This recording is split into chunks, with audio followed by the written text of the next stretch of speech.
All right, everybody. So it's 2:03. We're going to go ahead and get started. So thank you again. We'll have, I'm sure, more people jumping on throughout.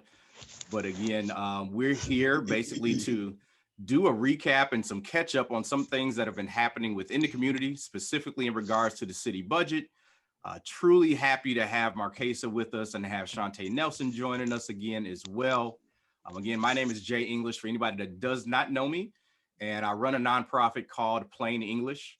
And our goal is to bridge cultural divides. And this was one of the ways that we saw as being an opportunity to do that, specifically amongst faith leaders, amongst community leaders, amongst pastors and churches. And it's been a great partnership between myself and Markasa Tucker with the African American Roundtable. An opportunity for us to learn and to get involved specifically on a civic engagement level. So again, really happy to have you all here. Very thankful to Pastor Kurt Owens for his help with all of this through the Milwaukee Declaration. Has been an amazing support. And again, the Declaration is a multicultural group of pastors. What I'm going to do, actually, Pastor Kurt, if you wouldn't mind for just a moment, could you tell people about the Declaration and what you do and what the Declaration is about?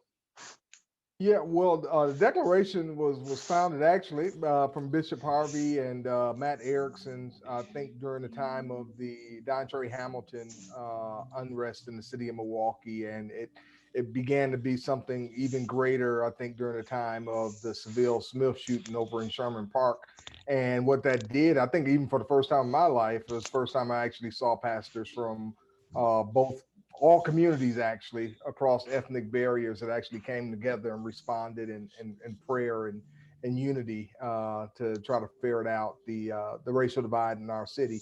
And so since that time, a group of pastors, that was around the time that I got involved, was during the Sherman Park unrest, because we had just happened to plant a church right down the street. And so what ended up happening was that relationships was being built among pastors from the suburban and urban community, black and white community, and God was just doing some amazing things and bridging those relationships. We had an appetite to do some great things throughout the city, but we were all pastors and with a limited amount of capacity, and so we began to start refocusing. And so I took over a couple of years ago as Bishop Harvey stepped down. So we're kind of refocusing and again, just helping to lead the conversations on race and bringing racial unity between communities. And we try to do that through the lens of the gospel, but we do that first by being neighbors to one another and helping that to spread out to our congregations as well as to our community in the greater area. Awesome. Awesome. Well, thank you again, everyone. And at this time, I'm going to turn this over to Markasa Tucker as she walks us through, what's going on from here. All right. Thank you all so much for coming on and Zooming with us. I hope you're not all Zoomed out just yet. I know sometimes we can be at this point in the day and have like 5 or 6 Zooms already. So hopefully you are not at your exhausted moment. And yeah, we won't be before you very long in my preacher voice. So first thing we like to do is just like connect folks. So since we don't have a ton of people on, we'd love to just do maybe we call it a 1-word check-in on how you're feeling. You can introduce yourself, maybe what congregation or organization you're representing, and then 1 word on how you're feeling. And then you can pass it to someone else on your screen. If you're not able to pass it to someone, like you're on a phone or something, or you're just not watching the screen that way, I can also help and pass if that works for folks. So I'm going to model it and then I'm going to pass it. So yes, my name is Markasa Tucker. I am the director of the African American Roundtable and one of the co-founders of Liberate MKE. And today I'm feeling warm. And I'm going to toss it to Rebecca. Hi, I'm Rebecca. I work on the Race Class Narrative Project, which is a new coalitional effort among a number of groups, including some folks on this call. And I'm feeling the sunshine. And I'll throw it over to Shauntay. Hello, everyone. I am Shauntay Nelson. I am representing the All Voting is Local. I'm the state director here in Wisconsin, as well as Global Outreach Ministries and Training Center. and I am feeling rested. I will pass it over to Pastor Lanier. Good afternoon, everybody. Pray everybody is well. Walter Lanier, pastor of the Progressive Baptist Church, also the chair of Micah's Religious Leaders Caucus, and I am feeling surprisingly mellow at this moment in time, and I will take every bit of that.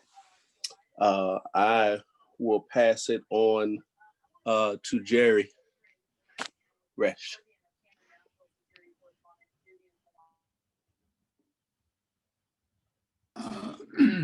I'm Jerry Resch. I'm a member of Micah. I'm on the education board.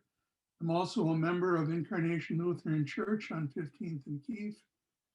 I guess I'm, after this election, I'm still frustrated. I'll pass it on to Pastor Ellwanger. Joe Ellwanger, Micah, Transitional Jobs Collaborative, and other groups. I am feeling thankful. And I don't know who all has been called on here before. Has Viva been called on? No, perfect. All right, Viva, you're on. Good afternoon. I'm Viva Crate, office admin and assistant to the pastor, the new president of Micah, Pastor Joseph Jackson. And I am feeling encouraged. I will pass it on to Tony. Hi, I'm Tony O'Connor. I'm with Micah, particularly the criminal justice aspects of it. I'm a Zen Buddhist priest representing the Buddhist Peace Fellowship. I'll toss it to Rayron. Sorry. Introduce yourself, please. Okay, I'm Rayron Gumbel. I'm sorry I'm late. It's crazy. I am the resident priest at the Milwaukee Zen Center and also a member of the Buddhist Peace Fellowship.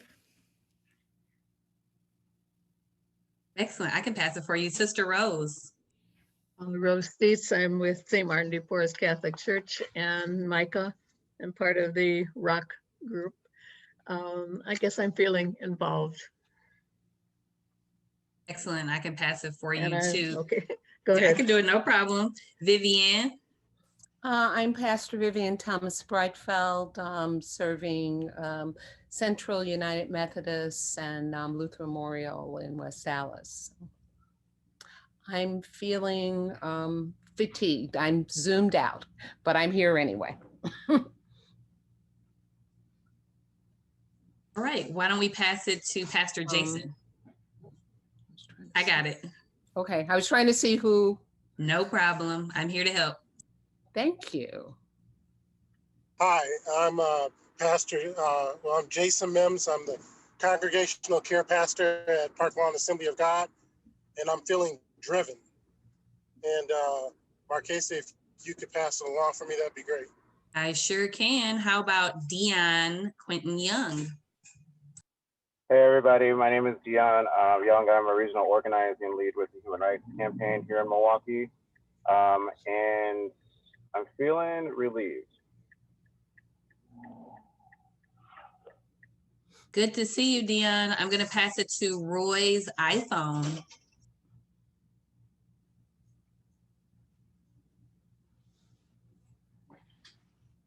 Are you saying Roy Peoples? Yes, that's what your screen says. It says Roy's iPhone, so not Roy's Peoples. Okay, all right. Yes, my name is Pastor Roy Peoples. I'm the senior pastor of Turning Point Life Church of Kenosha. I'm part of the mayor's coalition plans called Commit to Action and various other things. Today, I'm feeling excited. Wonderful. I'll pass it for you to Pastor Kurt. Hey, Pastor Kurt hear from, gosh, Milwaukee Declaration, You Flourish Church, Bridge Builders, and Central City Church Planners. I am all that. And with all that, I'm feeling hopeful. All right, looks like we have Pastor Clement Richards that just joined us. We're just saying who we are, maybe where we represent from, and one word on how you're feeling. And then I think Pastor Jay can close us out.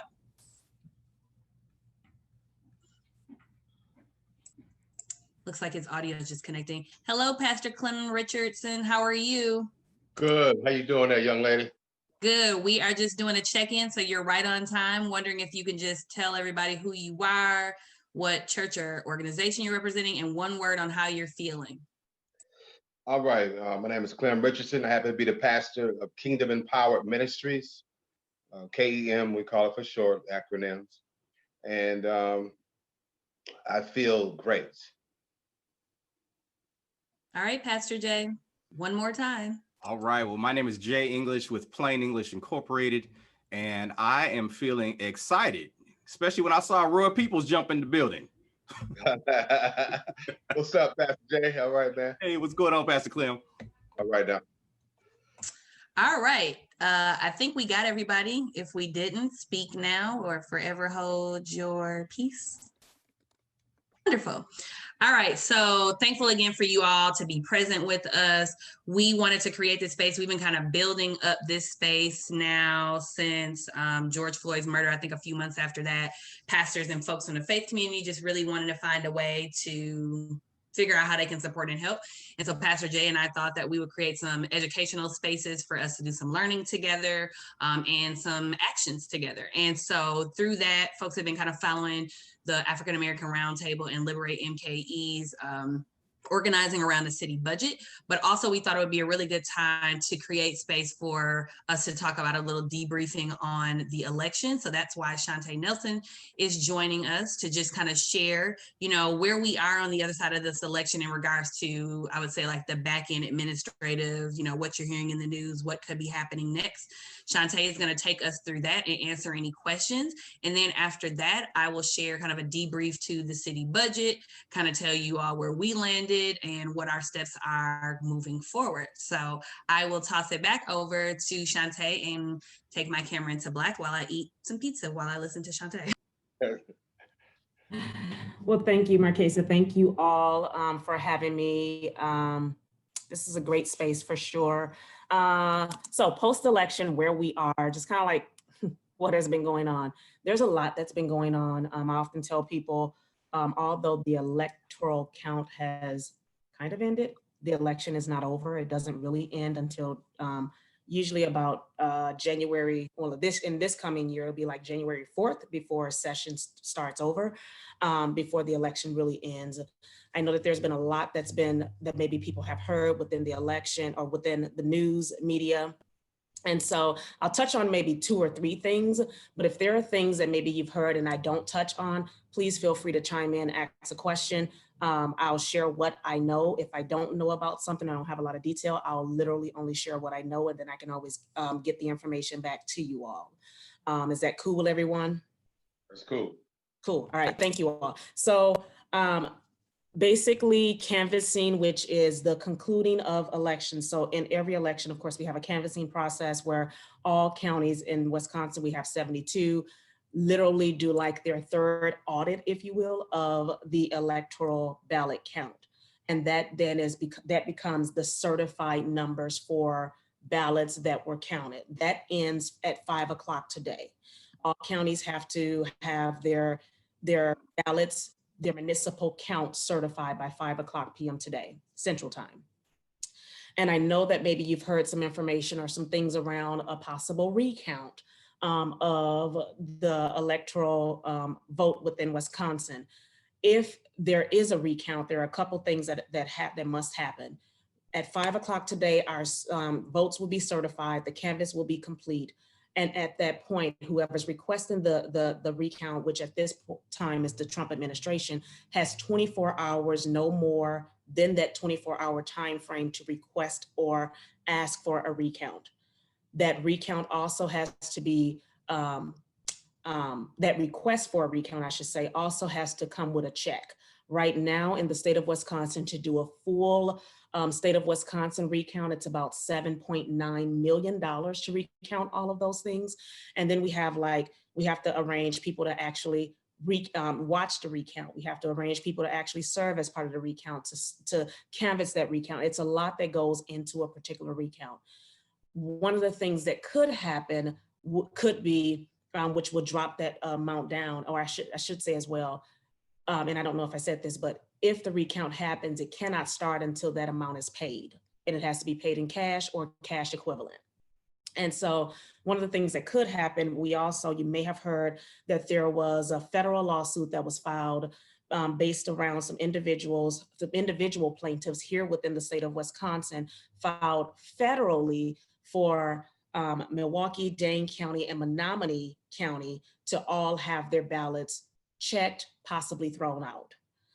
This kind of started literally as votes were coming in. We meaning all voting is local and groups who were a part of our coalition, we kept it quiet. I personally, our ministry has a internal Facebook group. I just sent the message within our ministry. And I was like, listen, I just need you all to pray. We're just going to take this to God, and he will do whatever it is that he's going to do. But we want things to be done with accuracy.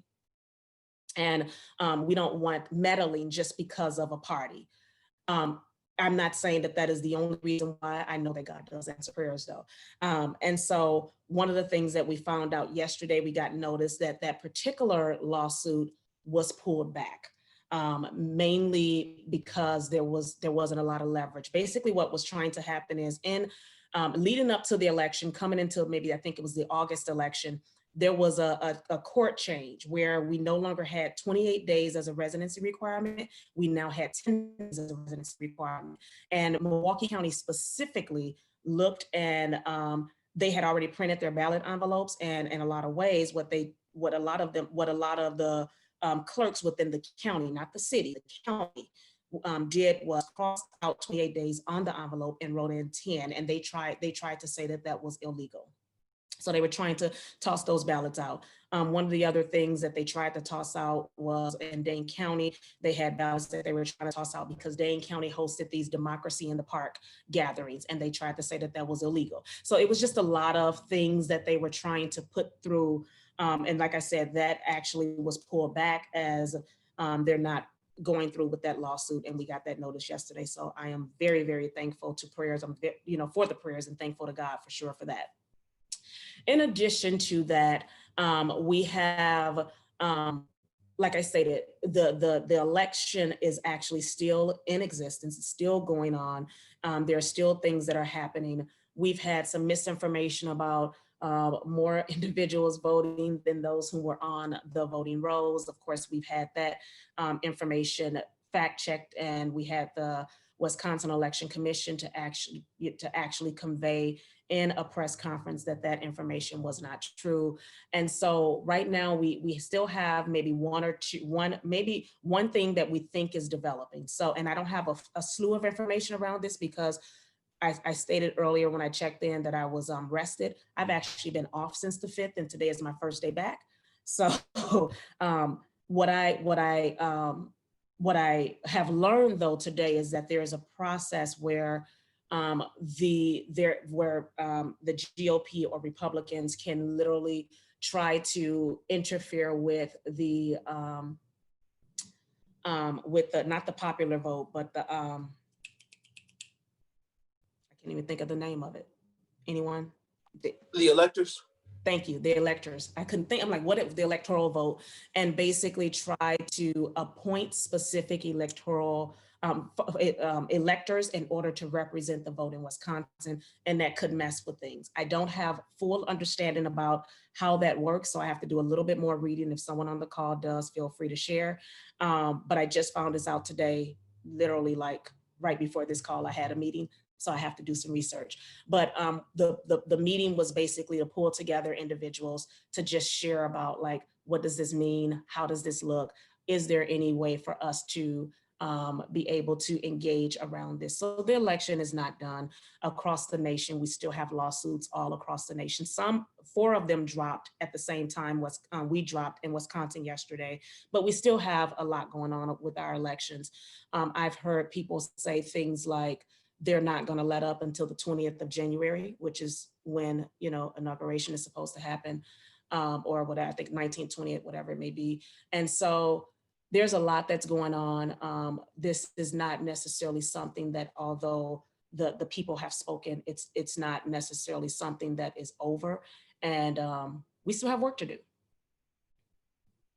So wanted to just kind of share that where we are, and maybe open it up for a few questions and or comments.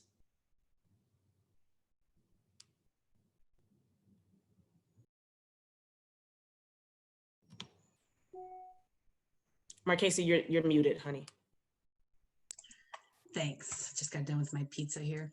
Did you see Sister Rose's comment in the chat?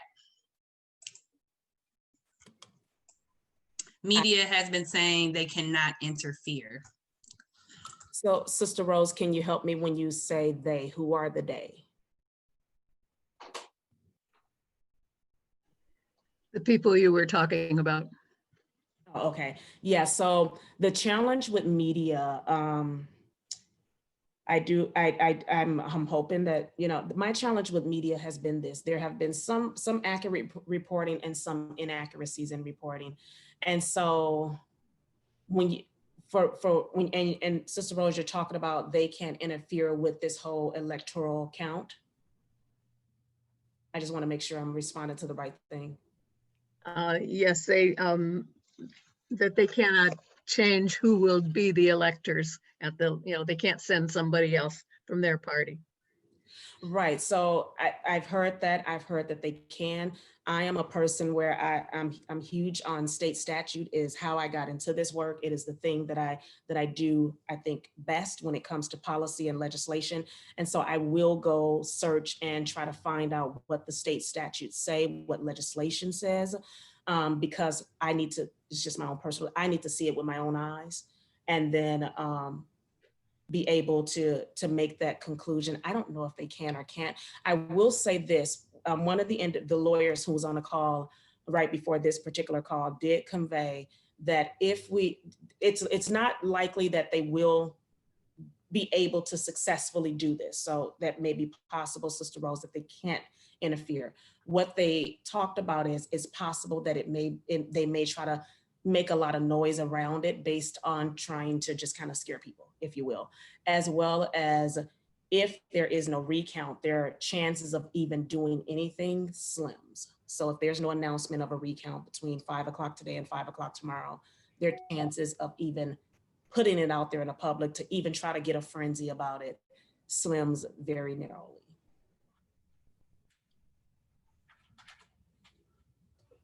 Hey, Shauntay, a question for you. You mentioned about the recount cost being roughly $8 million for here in Wisconsin. Is that the same in the other states as well, where they're potentially looking at doing recounts, where a check has to be provided? I don't know about other states. I do know that recounts have a hefty cost for sure. And I do know that the party requesting it has to be the party that actually pays for that. It is my understanding that the recount can't happen without that check being provided up front. I mean, it would make the most sense, right? You put all these people to work and then we don't get the funds. So I think that particular component is across the nation. I don't know if the cost is the same. I know it may be based on the size of the state. I see Pastor Vivian. Yes, whether or not the requester has to pay depends upon the percentage of difference. And we crossed the threshold that meant that the Trump campaign would have to pay if there was a recount. There was a time before all the votes were that were counted where it looked like Wisconsin might have to bear the burden of that, but we passed that percentage, so that's at least good news. And it varies across states. I know that there were threatened with suits in Pennsylvania It varies. Each state has a different formula and a different percentage, but the percentage of the difference is what decides who pays for that recount. Somebody has to pay, and every state hopes that they don't have to. So when it's a very small percentage, the burden is upon the state. When the percentage is larger, it moves. And I think the Wisconsin percentage was like 2 or 1%. 1%. So that's what put us in a place where in Wisconsin, the campaign would have to bear the burden. Yeah, just over 1%. Yeah. Thank you so much for that. No problem. Sister Rose. Yeah, I think they said the last time there was a recount, it was like 2 million, but this time it will be so much higher because of the whole COVID thing. They'll have to get into a really big building and do all of the PPEs and all of that. So that's why the cost is so much higher this time. Right. Thank you. But I have someone in my congregation who has already been called to be ready for a recount. She's not happy about it, but so they've contacted people already. They're not as sure as some people are that it won't be forced to a recount. So. Yeah. And thank you for sharing that. I will say this, I know like our groups and the groups that are a part of the coalition, we are absolutely preparing for a recount, 100%. The thing that I always also want to share is that a recount won't necessarily change the results for Wisconsin. However, I shared this with some folks at a national group earlier today, a recount is more so probably about what Wikipedia will say, like what will actually go down in history as the margin of win for the state of Wisconsin. So it's not going to change the electoral outcome in Wisconsin, but I think it's more about what will be the history of Wisconsin for the 2020 election. The problem with these lawsuits is that the time that it's taking, and I think even if they don't go through, the Biden administration cannot take hold. They cannot do what they need to do, and that is really, that's very upsetting. That is true.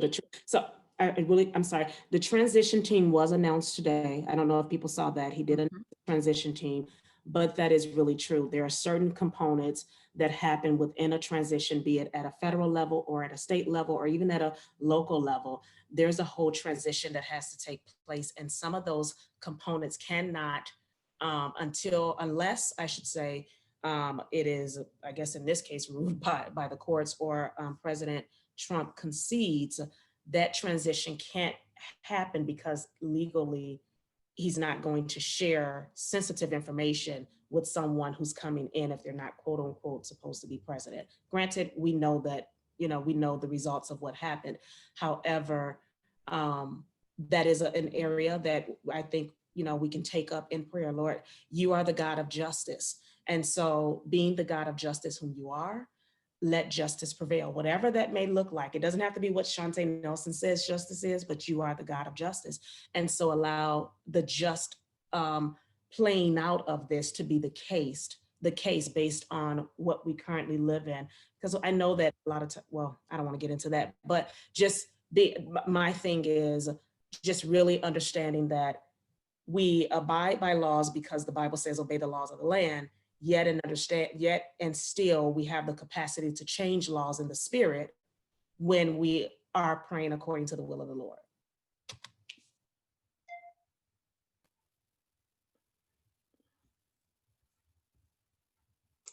Any other questions for Shauntay?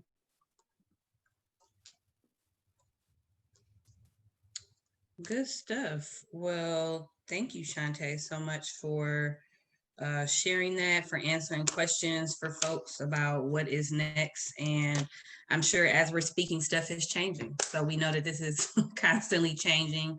There's new information, there's misinformation, there's all of those things. So thank you so much, Shauntay. All right, so I wanted to just share an update for folks again who've been following us in the city organizing. I'm going to share my screen. Can you grant me permission, Mr. Pastor J. English? Yes, I can. I could have found another title, I'm sure. I'm sure. I'm sure I'm gonna try to hurry up and share this so you don't have to. All right, and then I can share. There you go. Let's see here. Okay, cool. So we oh, hold on, let me escape first. Oh, the fun stuff with technology. What to do first. Okay, and hold on. Y'all don't want to try to see all my business. Hold on here. Okay, here we go. So just want to walk you guys through some dope graphic arts that our digital organizer, Leah Hortman, and Devin Anderson, our lead organizer, put together to kind of talk with folks about the budget. And so this is our response. The budget was like a failure in our eyes. There were so many things that people were asking for, wishing for, dreaming for. And I don't think the folks, the voices that we heard during the public hearing, one held by the mayor, one held by the common council, we just don't think that they listened at all. And so this is what we call a carousel of information. So as you can see, this budget doesn't meet the demands of defunding the Milwaukee Police Department by $75 million, which is fine. That was our very, very high goal and number because our community is worth that and so much more. And investing $50 million in public health and $25 million in cooperative housing. And I say that, you know, it's okay because it's not okay, but it is okay. It's okay because we have created an environment where this is the conversation. It's not just the conversation nationally, like this is the conversation in our own backyard. And this is what people are saying. Now we know that the whole community is not won over regarding defunding the police or even possibly divesting from the police, but it's a conversation that we can't ignore in this moment. And we have to continue to educate people around what we mean. And, you know, to be very clear and be very frank, you know, when we say defunding the police, we are literally saying the joys of being at home and you hear the cars down the street. When we say defunding the police, that's exactly what we're saying.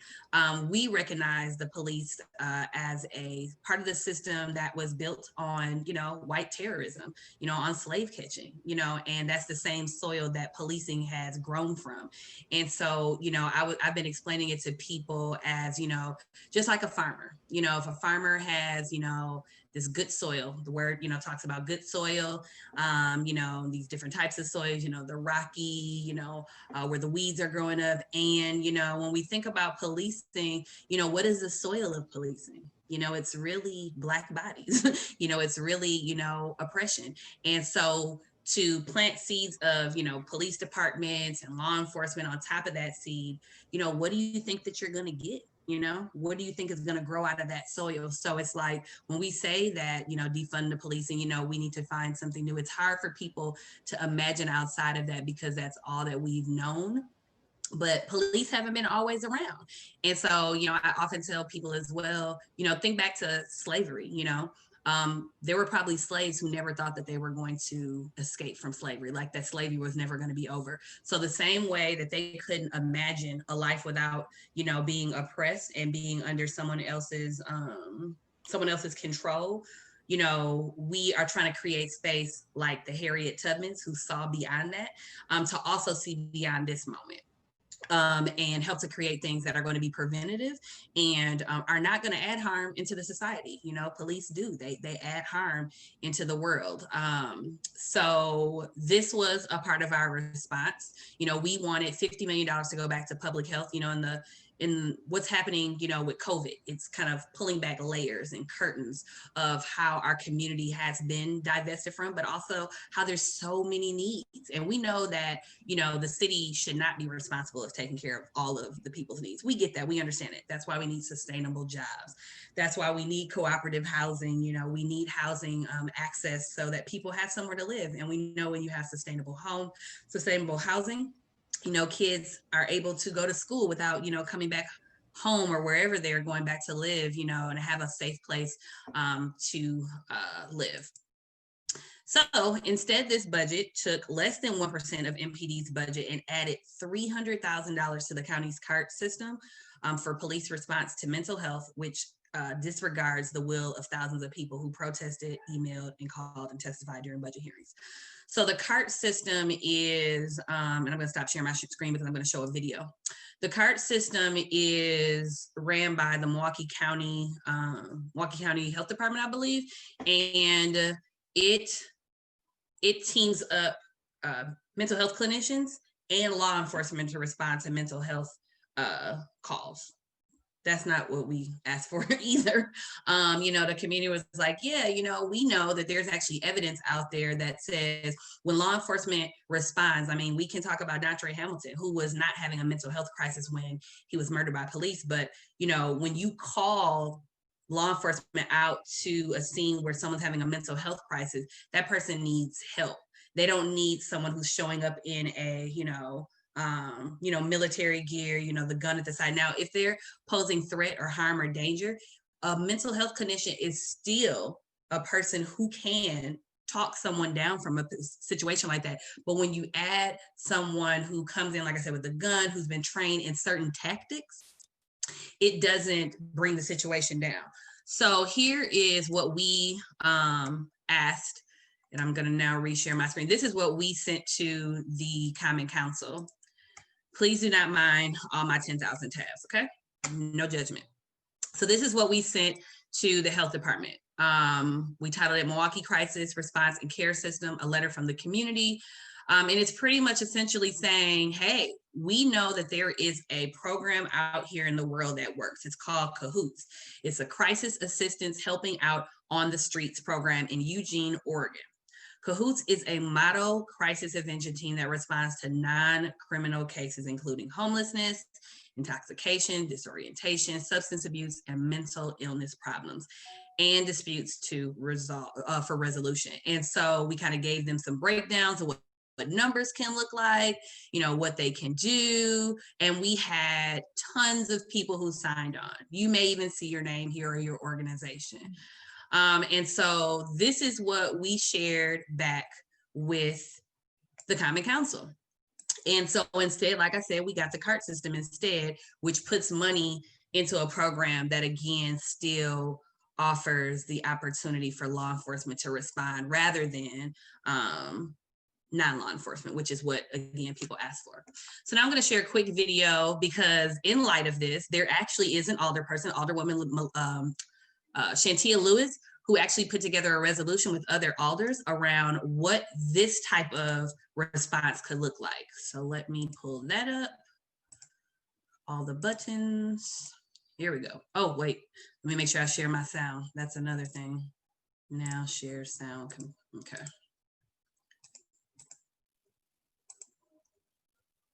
Across the country, we have seen cities adopt various programs made up of unarmed first responders to help protect people. And now Milwaukee looking to do something similar. Fox 6's Casey Cronus is live downtown where some local leaders are looking to turn this proposal into a reality. Casey, good evening. Good evening, Mary. Well, there is still quite a bit that needs to be worked out, including how much this program will cost. But one Milwaukee alderwoman tells us it's something she is committed to.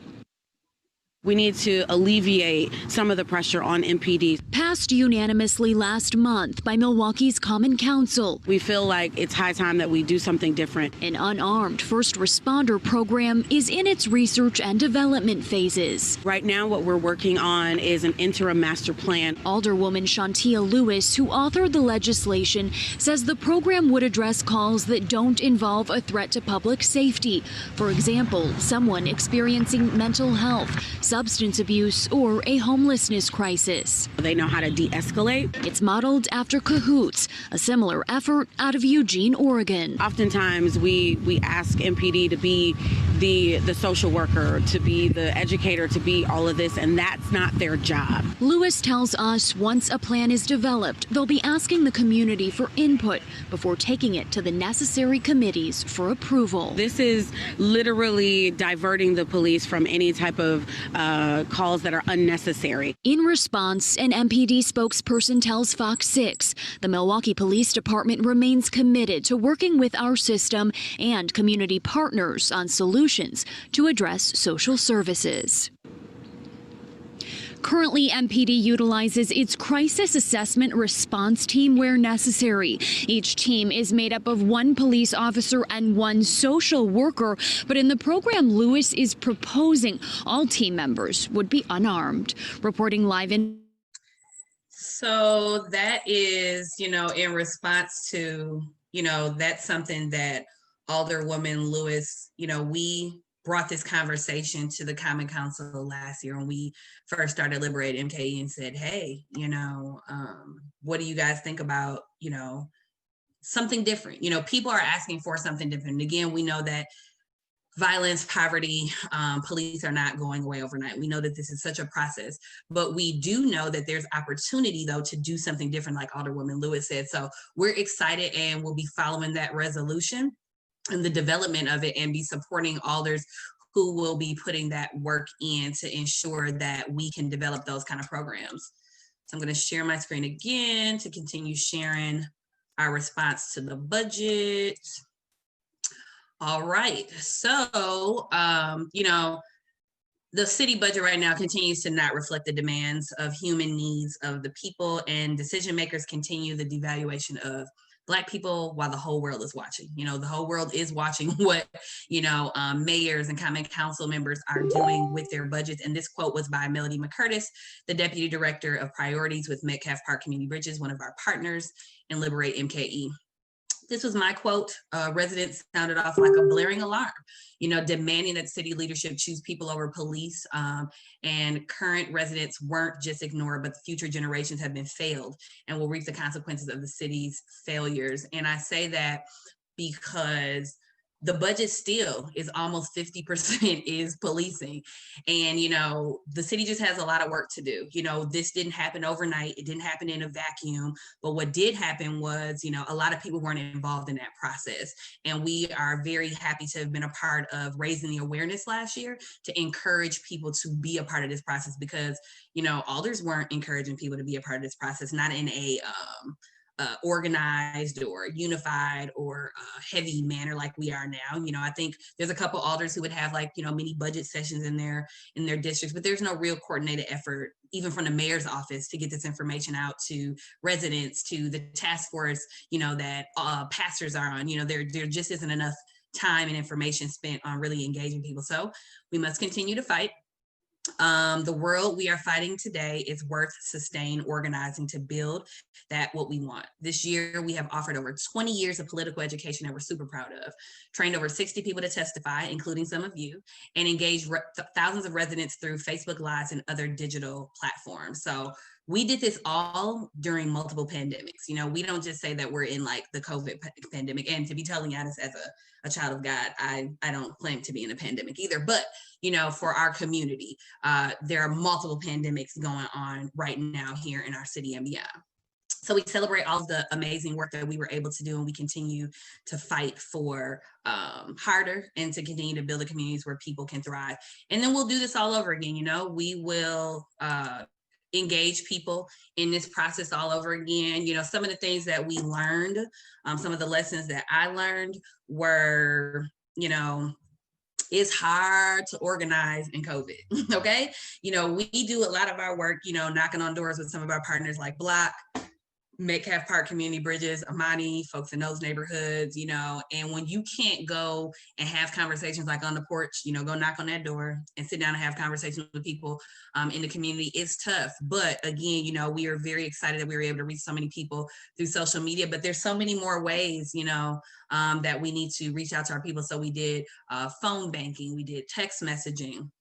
And we actually even hosted a community party, when COVID wasn't as bad in the summer, social distance outside in Metcalf Park and invited people and talked to them about, how to get engaged, how to get involved, and kind of set up some sites where people could do some hands-on activities around building their own budget. So we also learned that if there's no one on the inside fighting for the agenda that the people are setting, it may be hard to get a win. So, that causes for, as we call it, the inside-outside game.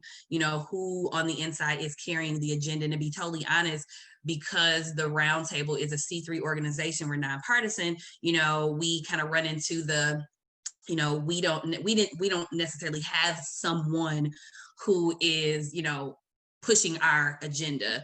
And so that goes back to the people needing to figure out who wants to run for office. I'm not going to run for office. That's not what God has called me to do in this season. But folks need to run for office. And if they want to see the things that they want on the inside, they got to go and take a place on the inside. So the Roundtable wants to position itself to help, continue developing leaders, across the board, whether it be, if you decide you want to be a super volunteer, you want to be an organizer, or you want to run for office, so we're thinking about creating those kind of leadership cohorts. And so next year we'll start off early again. We're having like a debrief session with some of the strategists who work with us to find out, as we call it, praise, ponder, and polish, what worked well, what, we need to improve on, and just some things that we're pondering. And some of the things that we're pondering includes the police union contract, the negotiations around that takes a whole nother person to do that work, to really dig in, to really learn about that, but then also find a way to bring the community in a way where it's not overwhelming, and that it's not over people's head, like to really bring that information down. So we're looking to partner with some national folks to support on that. And also just finding more ways to educate more people, and along with educating other people, we have to continue to lift up the alternatives. What are these alternatives? People are like, so once you get rid of police, then what? What are you going to do? Where are people going to go? If this Cahoots program, is developed, how do we make sure that it's resourced so it doesn't fail? How do we make sure that 414 Life, the Violence Interrupters program, has enough funding to actually expand across the city? Because right now they're just really they're really positioned in garden homes. Like, that's not enough. Like, our city needs violence interrupters all over. We need more mental health clinicians. So there's tons of things that we've learned and what we know still has to be built upon. But again, we're excited about the work. We're only 2 years in, again, going up against a system and a budget that's been going on forever. So we're excited with the partners that we've built with. We're excited about the work that we've been able to accomplish, the awareness, and, just really giving people an opportunity to maybe possibly change their analysis on policing. But again, never shying away from folks who say, oh, I think I want police. That's cool. That's cool. We're not beating anybody down around those ideas, but we do want to share what we've learned and what we know and what is working in other places. So I think that's all that I have. And I'm going to stop now because that was tons of information, and find out if folks have any questions. Pastor Lanier, your haircut is looking sharp. I got to say it. It's looking real sharp. Yeah, my wife is calling me Frederick Douglass. Question. Is somebody taking raised hands? Living outside of the city of Milwaukee and serving a congregation there, but not living in the city, haven't lived in the city for a long time. The Fire and Police Commission, has Micah had an intimate relationship there because it seems from someone outside that there's a real disconnect with the Fire and Police Commission, and that certainly means something for policing in Milwaukee, who they approve, how they approach things, and when there's a problem, what happens. Yeah, so speaking of the Fire and Police Commission, that was an endeavor of mine. Pastor Walter Lanier can tell you it's been an endeavor of his, and so many people in this city. We know that the Fire and Police Commission is a very, very powerful board. It's one of the most powerful in the country. But when you try to get people on the board who share some of the ideas that the community that I work with shares, you can't get them on the board. You send names to the mayor. You send lists to the mayor of people who actually want to do it, who have capacity, and who have knowledge and a love for our city, and they get denied. And I'm telling you, like, the list, again, Pastor Walter Lanier can back me on this. The list is ongoing. We add more and more people every year. And now here we are, if anybody has seen the news lately, what's happening with the Fire and Police Commission is very embarrassing. Like, we're hearing now that they didn't even give Morales his due process or something. It's just a mess. It's just a mess. So just know that people have tried to get people on the Fire and Police Commission and have been turned down countless times. Countless. Pastor Lanier, I saw your mic off. Did you have something?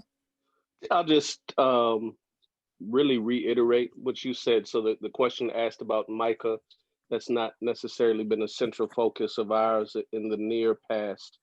Micah specific, we've supported efforts, we support the African American Civic Engagement Roundtable and a host of others to push for accountability at the Fire and Police Commission.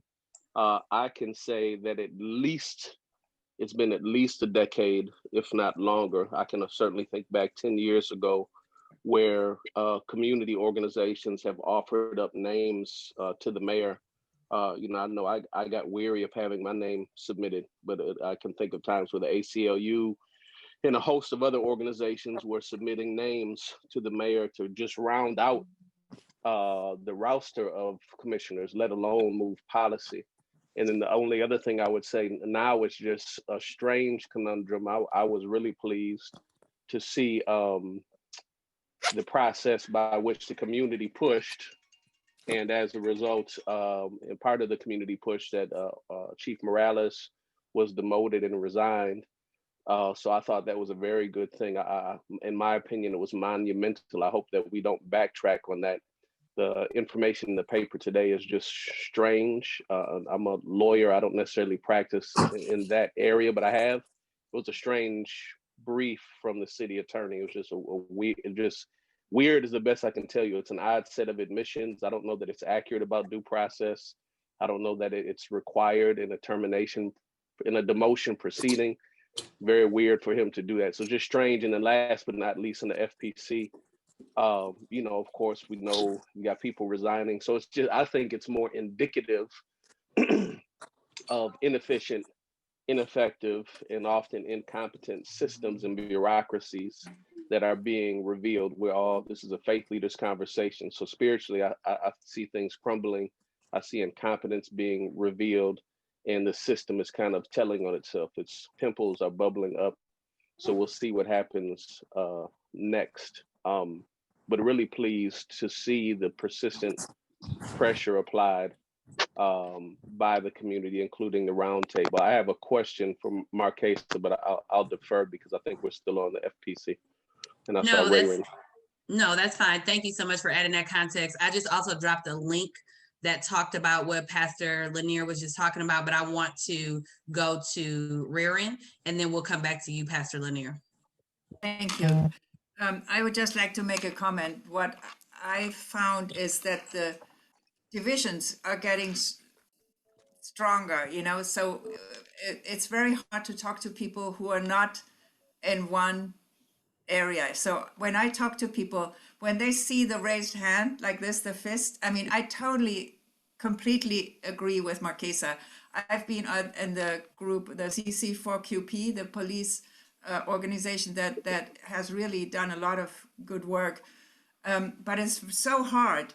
And I think if we want to talk to people to bring them over and agree with us, we have to be careful, because as what I hear is, oh yeah, but they are communists, I'm myself, I'm actually more on the socialist area, but I try not to put that out because it makes it worse, so I feel we need to be careful what we put out.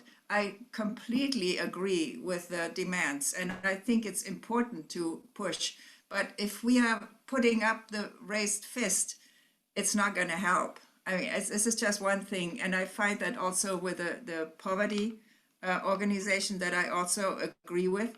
But again, if you have these raised fists, people get turned off right away. So that's just a comment. No, thanks for sharing. Thanks for sharing. I definitely agree. Like anything that we do that suggests, and to be totally honest, you know, like my skin and the way I organize and what I say is going to draw a red flag, whether my fist is up or not. So I think that when you're in conversations with particular people, particular organizations, you're absolutely right. It's going to, I mean, we've seen the responses that the Democrats have had in regards to the defund conversation, you know, trying to point blame that, you know, that conversation is what caused some Democrats not to, you know, win. You know, don't blame the community's voice. You know, go and find a better way to organize your people to go to the polls or something. I don't know. That's, you know, so yeah, I think that you're right. In certain conversations, it absolutely can turn people off. And again, you know, it just continues to remind me of how we have to just sit down and have more conversations and educate more people, you know, the best of the knowledge that they, you know, they want to have, or in, you know, want to be even in conversation, because some people are not even interested in the conversation, and that's fine too, you know, but for people that are, will continue to have those conversations, whether they're easy or hard. Pastor Lunar, I'm going to go back to you, and then anybody else, you know, come on off mute or come in the queue. Okay, a couple of things. I want to piggyback what you and Rayron were talking about. I agree that we have to be savvy about that situation, and I also agree that savvy means, you know, actions and consequences. So there's a certain percentage of people who say that when you raise the black fist, that they think whatever they think, socialist, communist. Some of that is people who are succumbing to propaganda. Another percentage of those people are just, and I don't say this negatively, just factually, is just ignorance. Because I know socialist, communist, Marxist, progressives who claim the Biden-Harris ticket, that tickles me. People who are further to the left were not fans of our current administration, and so it's just it lacks a certain level of, I'm just being candid, intelligence. And so that, I'm not saying it to be critical, but we also have to be careful that that we're grounded in who we are and where we are, so we don't find ourselves chasing our tails trying to appease some people who are not appeasable. I'm not saying that's everybody. I also do know the reality. I've seen some of those data points that talked about the defund message and the socialist message resonated in certain places. I don't know what the data looks like. But then going back to the question I had from Markasa, I think you may have answered one of them, is the roundtable has been really savvy, really sophisticated in the short 2 years time, doing really phenomenal work. And I wanted to know what kind of, if you look back over it, not so much what you've learned different, what you would have done differently, but what you've learned. And I think you may have described that when you talked about needing some insiders, that is another iteration of advocacy. And then more generically, you know, how would you look for the faith community to come alongside, to support, to engage in different ways? Yeah, thanks for asking. So another thing is, which I'm super excited to tell you guys about, and I don't know if I've shared this, but I'll share kind of the movement forward on how else we like to be helpful in our city. Is we are a program of an organization called Wisconsin Voices, and a lot of people, you know, are learning that, oh, you're not your own 501c3. You don't. No, we're not. We've been program of Wisconsin Voices since 2000 and I think 16 or so. And so, maybe it was 2015 or 16. And we are on our way to becoming our own independent organization. And so what else does that mean? That means that we are ready to expand and grow our capacity as well. So right now, you know, first we did this with just me. You know, when I started in 2017 as the director, it was just me, the core, some organizers, you know, who came alongside of me, got lots of support, from, you know, Pastor Walter Lanier. He's always been supportive. And then we brought on a lead organizer in 2019 who helped us launch the Liberate MKE campaign. Then this year we brought on a digital organizer to really help step up our social media platforms to bring in more people through the digital base. And now it's like, this is great. But what we've learned is like being a coalition without having our own base of people and really relying on the base of like of Micah or relying on the base of like Metcalf or of Block, that doesn't get us extremely far. So we are going to be looking to hire another organizer next year who will help us to build up an individual base of people to really support the work that we're doing. And eventually we would love to build out even stronger and wider and be able to respond on, a county level. Not to say that we're just going to be, this group that only responds around like budgets, but the county does have a budget that has been getting some attention as well. But then also we know that our work sometimes gets blocked on a state level. So with state laws and other things. So it's like, we just recently joined a state coalition through Freedom Inc. in Madison, Wisconsin. So Black and Brown organizations who are working strategically together to get the things that we need on the state level. So it's like, we need to be able to fight, on this budget cycle. And I don't know if you guys remember, Mayor Baird and, President Johnson, they often say, like, oh, we're not getting our share from, the state. And we don't really have a lot of capacity to respond to that, to investigate that, to push that, to move that, because we only have 3 staff people. We only have 3 staff people and there's only a limited amount of time in the day. So we are hosting a fundraiser on Thursday where we are looking to reach a $15,000 goal to help us to launch us out into the deep, launch out to become our own organization. We're in the process of filing our 501c3 paperwork. So we know that it's going to take capacity and resources to continue to expand out to be able to do more. And I think that more, it means another person on board and on our staff. We're a part of a bunch of different learning communities nationally who are doing the invest divest work. So we're not just learning, what we're learning what they're doing in Dallas. We're learning what they're doing in the Carolinas, LA, New York, and bringing that learning back into our space with people and, expanding our campaigns around those ideas, initiatives, and then of course, what our community is saying most importantly. So that's some of the ideas, Pastor Lanier. Hopefully that answered your question. And again, we'd like to create a couple different leadership cohorts, one in the spring, one in the fall, just to develop leaders and to begin to put together like, some type of pipeline. People need the skill. You can come into movement work, but there are skills that you need to do this work: strategizing, organizing, mobilizing, agitating, lobbying, like all of that. There's so many different components to it, and you have to have a skill set in order to sustain yourself and be in this a little bit longer than usual. Rebecca sent me a message. She's in the queue.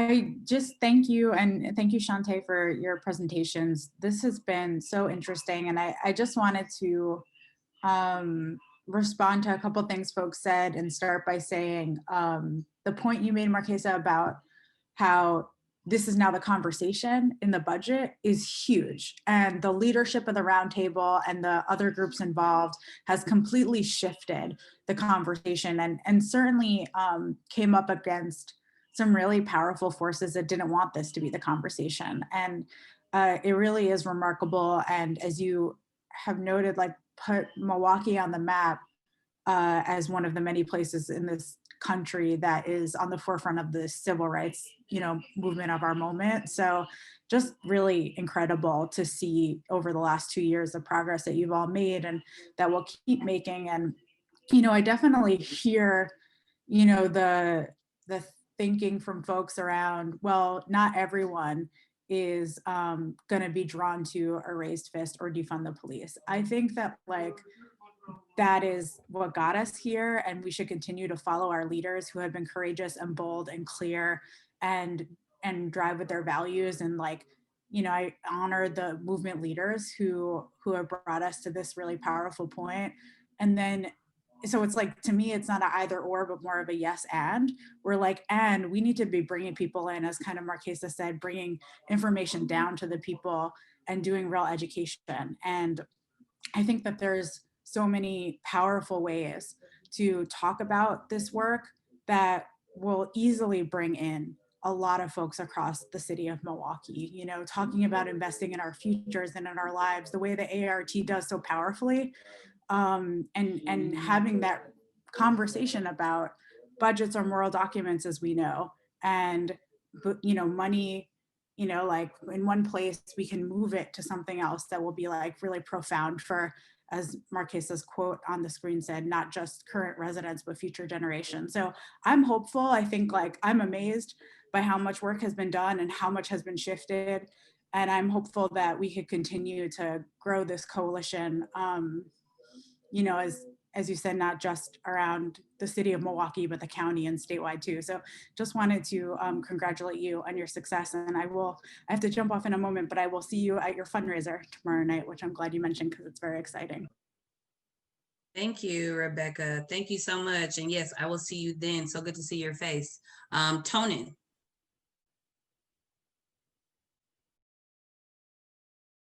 You're on mute. There you go. Thank you very much. I'm really impressed with what's happened so far. Let me say that I keep coming back, and I live in this city, to the Fire and Police Commission. And I know we've been submitting lists of people that might serve on it, but somehow I keep thinking we've got to do better research. We've got to somehow get the alders aware that it's a total embarrassment. I mean, there's something,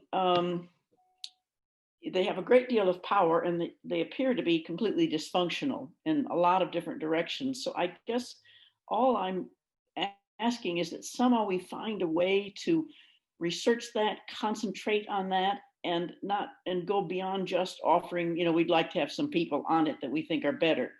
Somehow to prove bring better attention to the dysfunction.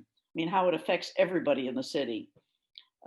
So I wish I could be more specific, but that's kind of a suggestion to throw into the pot, that somehow in all of this mix, they're a big factor that we could turn in our direction. It would take time. I'm not, this is not a tomorrow thing, but along with the issue of budgets and funding and health needs, they sit in a very peculiar relationship to the police department. And you're talking about being interested in the budget, how that works. They have a say in that. So somehow that combination of police budget, police fire commission, I think we need to look at if we can. I wish I could tell you exactly how. But again, I think somebody with the skills has got to examine the police budget, so that if they're going to be attacking the Fire and Police Commission about it, they've got to know as much or more than those pretty dysfunctional commissioners before they go into any kind of negotiation with them. So anyway, and thank you for everything you're doing. I think it's swell. You're welcome. Thank you so much for that. Yeah, it's a constant battle, and I can tell you what to me has been the obstacle. It's the mayor.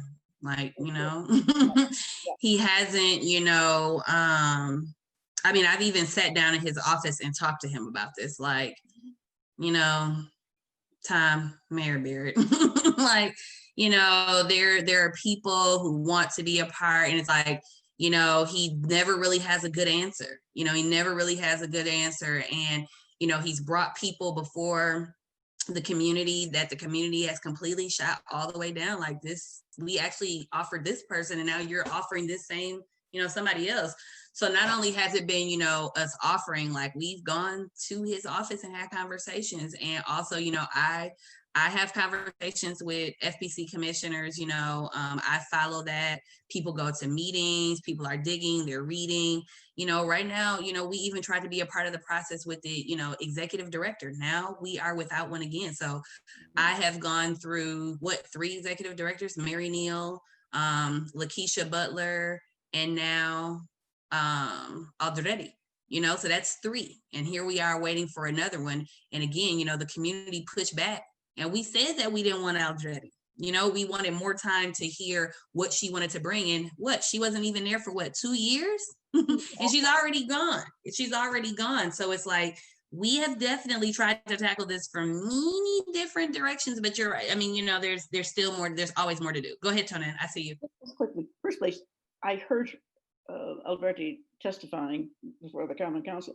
It was most embarrassing behavior I've ever seen in anybody who pretended to be an executive. So that, you know, you keep talking about the community has gone. You mean the Black community. And I think Barrett has some blinders in that area. And for me, I mean, I live not in the Black community. I live in Bayview. I'm white. And I'm disturbed by the Police and Fire Commission. In other words, I think we might be able to find allies that are broader than a community he tends to kind of pat on the head and not see. You know, this is a broader community, and I think somewhere in there's a way to get white people, the rest of the community, really annoyed with the Fire and Police Commission because they are so painfully dysfunctional. I mean, they're a joke. And I don't know that anybody wants to have a joke that is in power in their community. So I guess what I'm saying is that maybe we could somehow find a coalition of people that would not be on his blind side, because I do think he has a blind side, unfortunately. I welcome some white coalition partners to support that. Sister Rose, who has been one of those, go ahead. Right. Well, I agree totally with you, Markasa. It is the mayor. He is the one who chooses who he puts up in front of the council. And I would personally testified in front of him, had him call me aside to explain why he did what he did, and told him it was time for him to pass the baton before the last election, which didn't happen. But no, the last time when he was trying to get white people on, if you ever sat in on any of the public hearings, the first white woman that he had on had absolutely no concept of racism, absolutely none. And then he was trying to put some people with police background on, and when he called me aside to explain it, well, it was the state was trying to take over and make the appointments, and therefore he didn't admit it, but he was trying to make an appointment of his own so that the state wouldn't take over. And it's not dysfunction. I think we had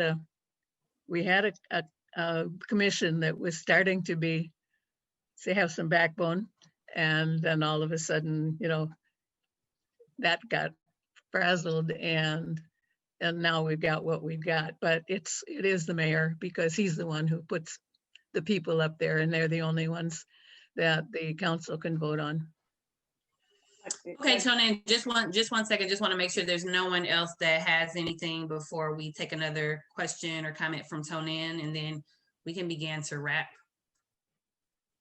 All right, Tonan, go ahead. Very briefly, I wasn't suggesting that the point is to get white people on the commission.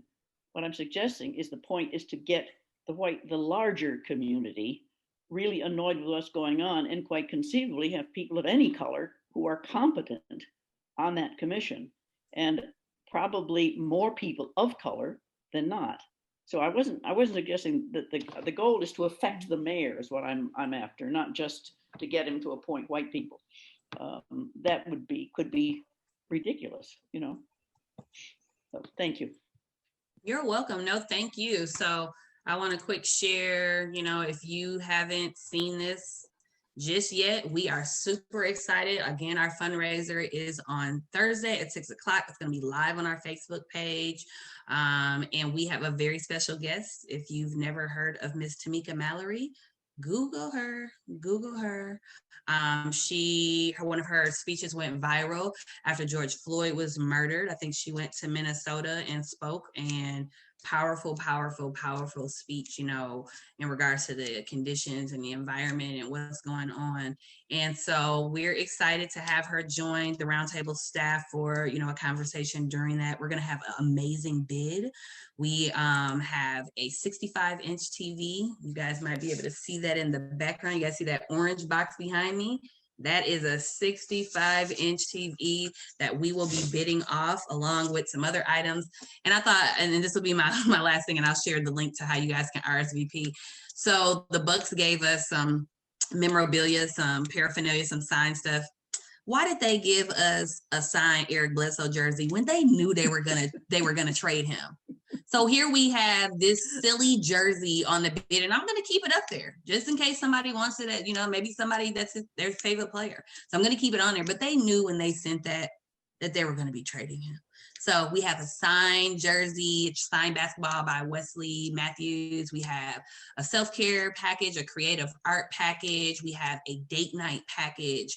And we have some digital illustration, like framed digital illustration, like super dope stuff that the community has sponsored and shared with us. So here is the link to RSVP. And then if you can't come, but you want to donate to help us to expand our work and to help us to meet this moment of going out and becoming our own organization, there's also our, I don't know why I didn't hyperlink the link to our website to give as well. So that's all I had for today. I really appreciate you guys' time and attention and for listening. And I'm going to pass it back over to Pastor Jay to close us out if there's nothing else.